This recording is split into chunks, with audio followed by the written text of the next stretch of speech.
Welcome to the final part of the Parthia campaign in Rome Remastered, where in the previous part we started our push towards victory down Anatolia.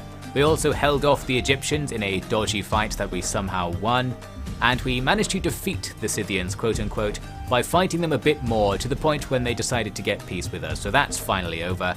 Now time to push on our objective, making my life much easier, and this video much shorter, is Pontus coming out with a ceasefire. Just what we needed, because we don't need to fight them to win the campaign. This ends a siege I had of one of their territories. Normally I might have tried to take the territory and then get the ceasefire, but it doesn't matter in this case. So those forces will very slowly start moving back towards the Seleucid front line, and on said front line we can just attack. I've got this spy here I wanted to set up for the old open gates thing on the enemy capital, but the spy died. I feel like in the past they used to tell you what the percentage chance of that happening was when you ordered the spy in, can't remember. But they died there. We'll just have to do this the hard way. First we move forward and fight this enemy officer who doesn't really know what to do by the looks of things, being hit by a few arrows. Not sure what I'm doing there, moving some cataphracts through his unit. Might have been trying to get behind him to stop him from leaving or something. Well, he did survive that battle, not that it matters very much, and we do go on to start the siege at Sardis. Now I was thinking of waiting here for some reinforcements to catch up because we have spare troops on the way, and to help me out with the waiting, Egypt come over and also offer a ceasefire. So again, that's going to make life easier and this video even shorter because our main wars are all out the window. Now it's just a fight between us and a two-region Seleucid remnant that we're probably going to win. With plenty of time on our side, I did wait for ages for tons of reinforcements to catch up. We've got this small group and the main blob of horse archers from the Pontus campaign who are on their way too, and a spy as well, just for good measure. The only annoyance here is that the Seleucid territories are both kind of far away. They're about as far away from us as they can be while still being in their territory. Inconvenient for us. I negotiated with Pontus to try and get our old deal back together, where we had an alliance and military access.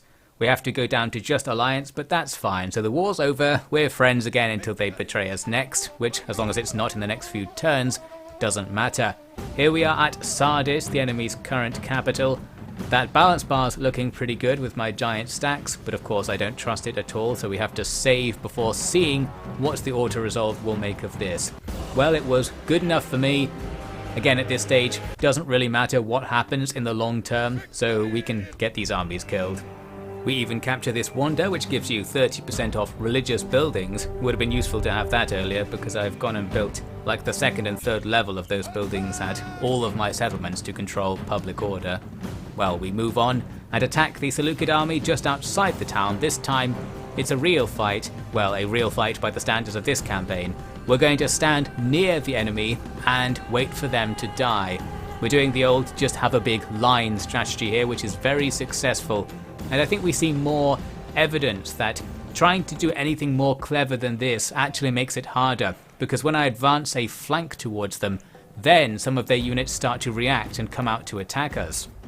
It seems to be that as long as you stay within a certain arc and at a certain distance in front of the enemy formation, they don't seem aggroed onto you, or they won't be aggroed if you just keep attacking them like they will do in later Total Wars. So a nice AI flaw that you can probably use to kill them freely. But if you want to click the mouse, then you can do it in a more fancy way too. That also works. Here's a bit later, everything's mostly dead or trying to get off the battlefield. Not going to work for them. Those chariots were charging right towards us, but a storm of arrows brings them down. That's really a decisive defeat for the Seleucids. They don't have much left. They certainly can't contend against us now. Pretty good result. We lost no men, not even to friendly fire this time, which I think is a first. Good stuff. We move on to attack their final settlement then in this very corner of Anatolia. Not much here.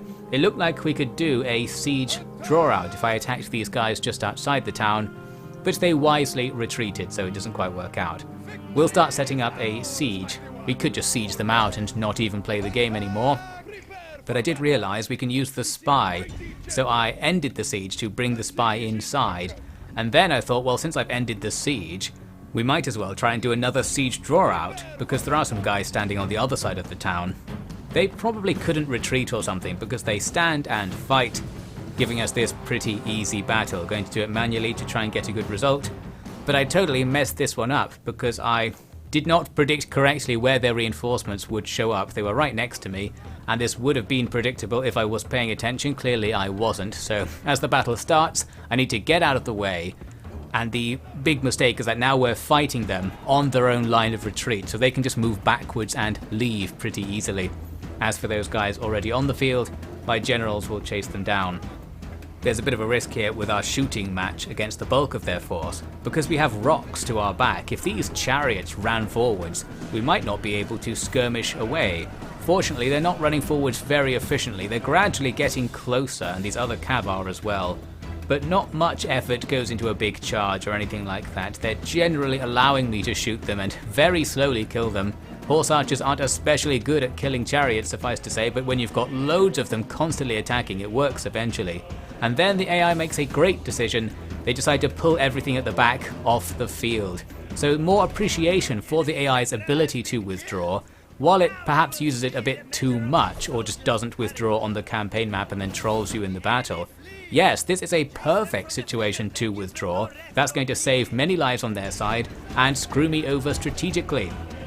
So shame the later Total Wars did not have such abilities programmed into them. You constantly see situations where the AI should just withdraw from battle and the player is allowed to do it, so it's a feature in the game. Well, one day maybe it'll be back. As for the conclusion of this campaign, well, it just happens with an auto-resolve. The survivors that escaped are just killed in a siege assault. We have overwhelming power, so no need to worry about them. We capture another wonder. This one's much less useful. 20% faster construction, but only on buildings that take a really long time to make, which is almost none of them, so that doesn't really do very much. Not that that matters at all, because we win. Of course we don't actually win. We've now completed the original victory conditions, but as someone noted in the comments, if you lose the campaign, as we technically have, you can still win it by doing the next highest set of victory conditions, the long ones, where we have to take 50 regions over the next 500 turns.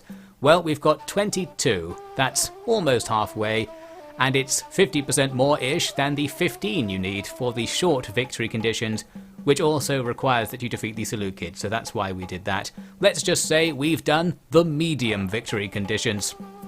As for my main rival, the Britons, who have technically won the campaign, looks like we've just about surpassed them. We have taken the #1 spot on the scoreboard at last.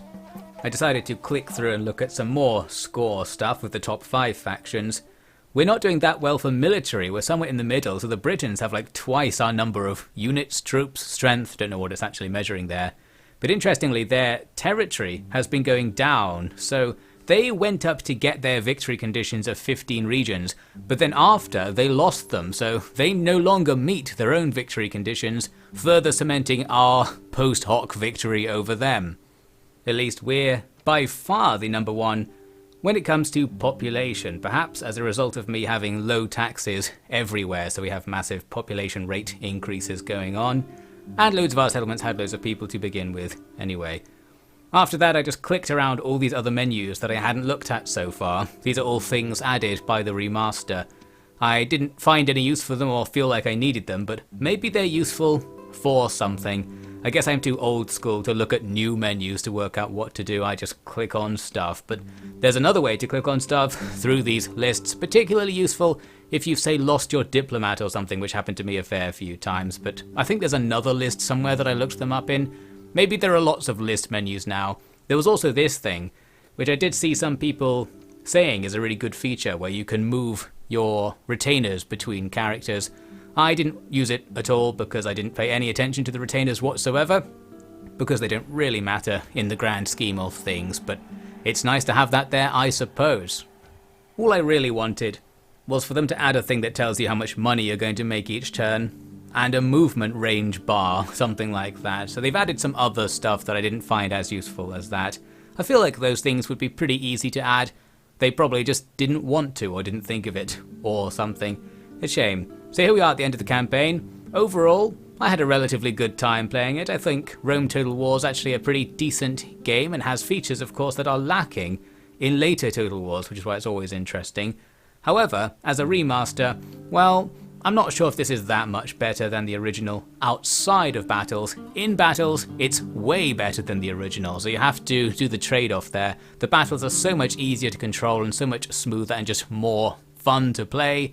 The campaign map, well, it's a step back on the UI as I complained about in the first part, otherwise it's kind of the same and missing a couple of quality of life features I certainly would have liked to see.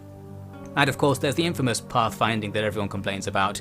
They haven't changed much in terms of the hard-coded stuff in the game, so glitches from the original game exist here.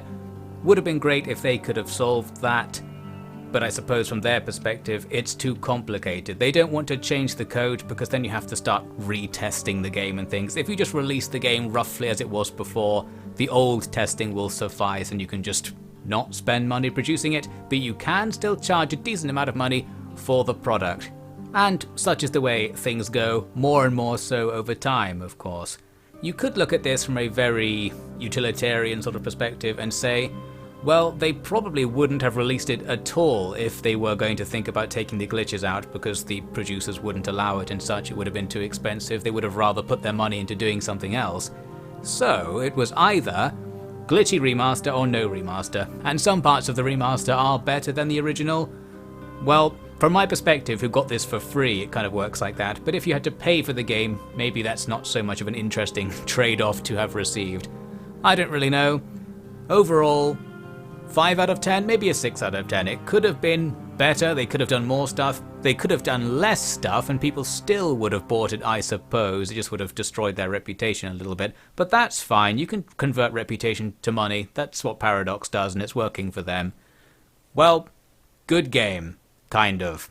Coming up next is Imperator Rome, 2 campaigns in Imperator Rome, one of which is going to be extremely short, and if you saw some of my recent Imperator Rome videos, you probably know what I'm talking about with that, but a real Imperator Rome campaign will be coming slightly less soon than that, where I'll try to commentate on the actual game and the stuff you're supposed to be doing other than dying all the time. So look forward to that. Thanks for watching Rome Total War Remastered. Actually called Total War Rome Remastered, as I keep forgetting. Hopefully there'll be some interesting mods that will come out, since there were so many big and overhauling mods for the original, that will make the remaster into something a little bit more special and interesting. I'll probably come back to check that out at some point.